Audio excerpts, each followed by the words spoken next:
শরিয়া আইন কি? শরিয়া আইন বলতে বোঝানো হয় আল্লাহ তাআলার পক্ষ থেকে মানব জাতির জন্য প্রেরিত সেই পূর্ণাঙ্গ জীবন বিধান, যা কুরআন ও সহিহ সুন্নাহর উপর ভিত্তি করে গঠিত।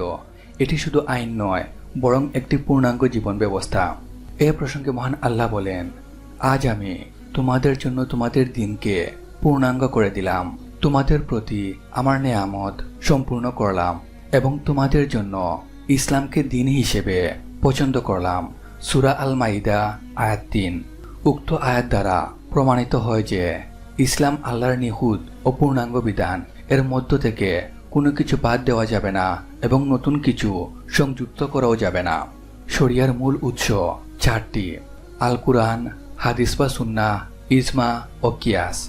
আল কুরআন আল্লাহর বাণী, যা শরিয়ার প্রধান উৎস।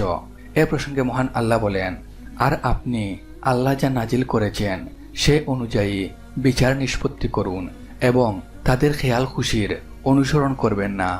সূরা আল মাইদা আয়াত ৪৯।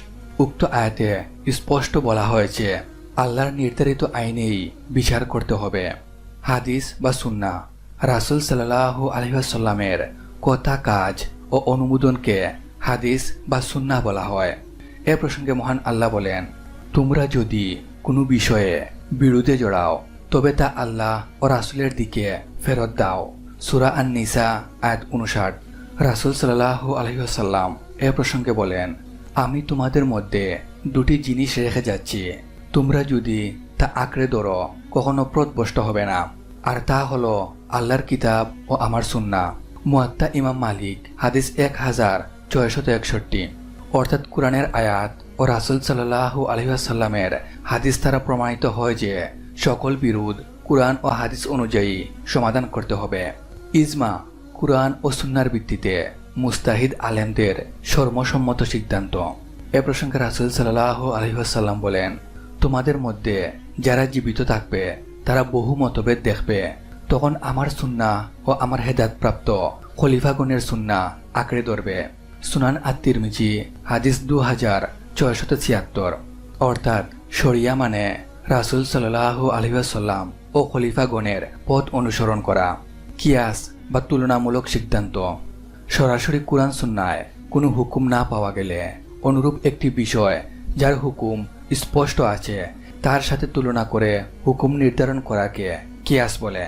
এ প্রসঙ্গে রাসূল সাল্লাল্লাহু আলাইহি ওয়াসাল্লাম বলেন, আল্লাহর কিতাব দ্বারা বিচার করবে, যদি তাতে না পাও তবে আমার সুন্নাহ দ্বারা, যদি তাতেও না পাও তবে ইস্তিহাদ করবে।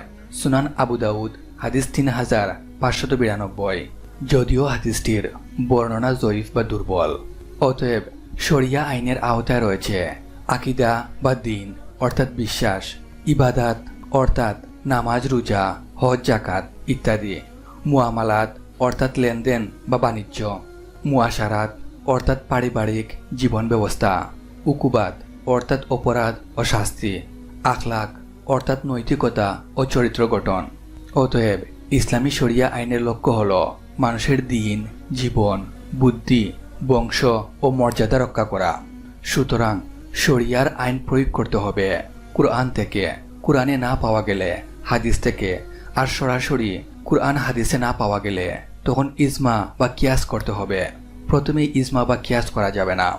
অতএব কুরআন ও হাদিস দ্বারা প্রমাণিত হয় যে শরিয়া আইন হলো আল্লাহর নাজিলকৃত পূর্ণাঙ্গ জীবন ব্যবস্থা, যা মানুষকে সঠিক পথে পরিচালনা করে এবং সমাজে ন্যায় বিচার প্রতিষ্ঠা করে।